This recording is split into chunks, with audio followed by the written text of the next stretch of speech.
You don't give two shits. Have one drink just to make an appearance for a friend and come right back. That's not the kind of person I want to be with. Do you not understand the situation we're in? Because if you don't, then we're on a way different page. Hey, what's up, guys? This is not a video about love is blind or gaslighting. This is not the Mental Breakdown channel, and I'm not Nicholas Davenport, aka Mr. Mental Muscle. No, all that was a lie. I am all those things, and that's what this video is. But we talked about gaslighting before on this channel, and we're gonna do it again through Love is Blind, and as I always do, break it down through science and psychology.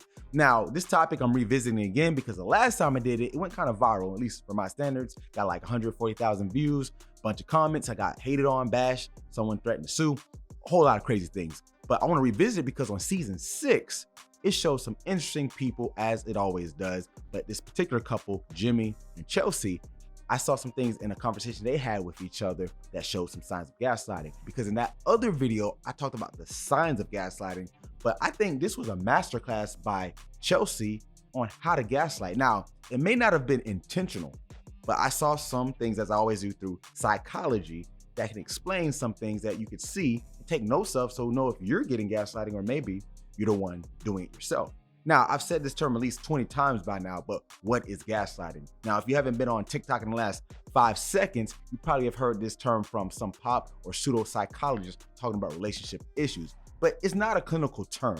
Matter of fact, it actually comes from a play from the 1930s where the character was trying to get manipulated by a guy pretending to be someone to inherit her aunt's wealth. So he actually would turn down a lamp that was powered by gas, thus the name gaslight. As he turned it on dimmer and dimmer and dimmer, he would convince her that it was all in her head so she can be insane, and then he can get the wealth and money that she inherited.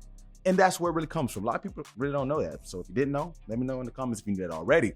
But anyway, that's where that term comes from. Now, in Love is Blind, if you know this show, it's full of people trying to go head over heels, figuring out if this is the one. And all honesty, I've made a video about this too. It doesn't work. But in this case, we see someone really trying to justify their behavior to their partner because maybe their own insecurities, their own problems, something going on within themselves. But indirectly, she showed all these different signs. Now, the first one I want to talk about is denying objective facts. What this means is things that are actually measurable and tangible, you're going to make them question if it really happened. This is the crazy thing about it is, if it is measurable, you can actually see it. But now they have this position of, wait, did I do this? Was I gone really that long? You can see Chelsea trying to say that Jimmy was gone for a long time out partying with friends, when in actuality, he was only gone for 1 hour. I was gone for an hour. I went and had one drink. You were gone a very short time, so I will give you that. But it was more of driving. Girls in the pods said, hey, your man's is out, where are you? That was more embarrassing. That was embarrassing. I didn't see anybody. I didn't talk to anybody last I know, night. but they saw you. And he was with a frat brother on his birthday, which birthdays only happen once a year. So this is not necessarily just a random outing. It's a celebration of a friend. And if you're only going for an hour, let's be real. Most people have birthday celebrations, party out all night. If it was going longer and he came back just to appease her, it may seem like she's making a mountain out of a molehill here. Because if someone really wanted to go above and beyond to disrespect you, they would have stayed all night. Kind of like that other, now let's not go there with that situation, staying up to 5 a.m. with the person you connected on the pods. But back to Chelsea and Jimmy. She ended up even making scenarios such as Mackenzie, one of her friends from the show, seeing him with other people. Then it would become not just other people, but other girls. It would be his friends, and it became Jessica, the girl he matched with in the pods. So these things keep getting bigger and bigger and spinning more lives or more stories to justify the fact that he was only gone an hour, it was a friend's birthday, and that was it. Trying to make him really question his own sanity, not necessarily did he do it or not, but is what he did was wrong. Because he could say, okay, I was only gone an hour, but man, was that too long? Should I have just stayed? Claims he invited her out too. So there's so much things going on here that you can see clearly that she's making this a bigger deal, even if it's not intentional. Now, lesson 2. This kind of piggybacks off the first lesson of denying objective facts, but this is fishing for problems. Now, in any relationship, there's going to be problems, there's going to be disagreements, but you got to pick your battles. Now, she kept referring to she doesn't want to be with this, whatever that means, type of person. Now, I think she's referring to a person who likes to party, go out all night, and as referred to, 1 hour is not a long time. So by trying to beat over his head that he's just this bad person that doesn't respect her feelings or doesn't abide by the things he said he wasn't, because she said, oh, you lied to me in the pod. You weren't this type of person. But what exactly is this type of person? I don't want to be with someone who wants to go out and party. That's why I'm hammering you about it, is because like, Baby, I drove there, I had one drink, and I came home. but is that something I'm gonna deal with? And you can even see a look on his face that he's confused that, what are you referring to? I'm not this raging party animal at the bar all the time getting drunk. This is one-off situation, and if it's more than that behind the scenes, who knows? But it seems as she's making it more than it is. Now keep referring to, oh, you're not this person, you lied to me. You now put someone in the position of questioning, once again, are they the bad person? The real main idea of gaslighting is making the person who's either neutral or innocent in the situation feel like they're the bad guy or bad person doing something wrong.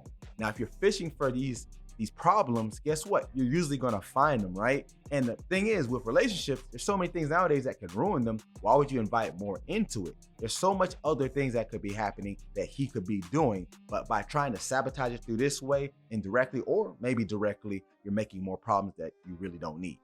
Now, lesson number 3, we're gonna talk about projection. Projection is something when you take your own personal beliefs or insecurities and you put it on another group or another person to somewhat justify or make yourself feel a little bit better. I like to say it's kind of like beating someone to the punch. If you can get there before them, you can therefore be on the higher ground so you don't feel as bad, because if you think they're gonna do it or do something wrong to you, you beat them to it indirectly, and now you don't have to worry about them doing it. But at the end of the day, you still kind of ruin it, which is a problem. Now, when we talk about gaslighting, in this scenario with Chelsea, I'm gonna try to make it a little stretch. And I think this goes into the fact that she maybe has some insecurities about herself because she was previously married, that didn't work out. And maybe she's afraid that the same thing might happen to this. So it's easy to beat her to the punch of ruining it herself. Therefore, Jimmy can't do it. Or maybe it's something physical, because if you saw when they first met each other, the attraction didn't seem like it was fully there. I could be wrong, but you can kind of see that he was underwhelmed, not because he didn't think she was pretty, but the standards were kind of set high, because if you recall, she said that she resembled or gets confused for a lot by MGK's wife, as she calls her, but we all know that's Megan Fox. I do too. It's I don't even know if it's MGK's wife or his girlfriend. Megan Fox? You saying you look like Megan Fox? She definitely lied to me on some how she looked. Chelsea told me she looked like Megan Fox. Now think about it. We get into the brain science a little bit with dopamine and reward. You get your sight set on something high, and if it fails low, you get discouraged. So it has to be set at a moderate level so it can be achieved, and it gets higher and higher. But if you set it super high and you don't achieve it, you tend to be let down. Now, you might say Megan Fox is objectively beautiful. Sure, some say she's a 9, she's a 10. Whatever you think she is, a lot of people think she's attractive. So if he's thinking that, you can even see on his face how surprised he was and excited, and he doesn't get that, maybe there is some kind of lack of, in her mind, that, oh, he doesn't think I'm attractive enough. That could be a problem, because we're talking about a romantic relationship, especially on a show where it's based off of not seeing them, and then all of a sudden you get to know this person, maybe fall for them, maybe, and then they don't look how you want them to look, or not your type, whatever you want to call it. There's easy chance for insecurities to arise, and maybe the fact that the standard was set high with Megan Fox and she didn't get it, she beat him to the punch with that. So I'm not saying that's the reason, but she has some big shoes to fill from her own words. Now, this leads into number 4, attacking people that are near and dear to the person that you're manipulating or gaslighting. Now, she didn't directly attack per se, but she brought up one of his friend's secrets that they had sexual relations together. I don't have a physical relationship with them. I want you to trust me. You do though. You f***ing do. You told me you f***ed her. Because I want you to trust me. And I do trust you. She was already not on the best of terms, thinking that his best friends are women, and I can understand that. That makes a lot of sense. Most people are not going to be okay with their partner being friends with someone of the opposite sex. But until then, we didn't know that they were actually romantically involved intimately. And then when she said that, she put that lady's reputation on blast, which he even said that I didn't want to say it on camera. That's why I told you that with privilege. And she let that information out of the bag so the whole world and millions of people now know. And that's not really fair to the woman that he had a relationship with, his friend, because she didn't have a say in it. It was her secret to keep, hers to not tell, but she did it anyway. Forget gaslighting, that's just messed up. But you can see how using that as ammo against him, that's not someone you probably want to be with if they're going to hurt you and hurt someone you care about just to get an upper hand, or maybe make you feel bad so they don't feel as whatever mood they're in that moment. And this perfectly goes into number 5, because if you look at it, she didn't really care about his emotions like that. There was numerous times he told her exactly how he felt. He seemed to be pretty transparent. It's a show, so there's gonna be a little bit of secrecy. There's gonna be a little bit of game spitting. But at the end of the day, it seemed like he was trying to be on the level for the most part. And we would disclose things he felt that was of concern, very reasonable, right? You're about to get married. She kind of dismissed it or downplayed it. And if you undermine someone's emotion, especially in a romantic relationship, why would they want to continue with it?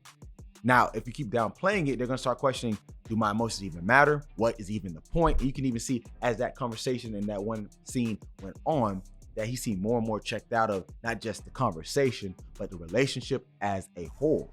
Now, I'm not saying that this is a pure example of gaslighting. My other video went a little more into the science and details. This one I just thought was cool because she seemed to be demonstrating a lot of things that really kind of put him down in a sense of his feelings and emotions, but it could have been maybe addressed better. I don't know, but that's the beauty of a relationship. You gotta communicate, you have to be effective. Communication is not just about talking, it's about understanding. It's like a lock and a key, right? The lock is opening up, but if you put the wrong key in, it's not gonna go anywhere. You're just gonna turn it and nothing's gonna happen. That same thing with communication, and that's why they say communication is key. Now, tell me what you think. Is this a good case? Does it make sense? Do you think that it was justified? Let me know in the comments below. And as always, guys, thanks for tuning in and thanks for letting me break it down.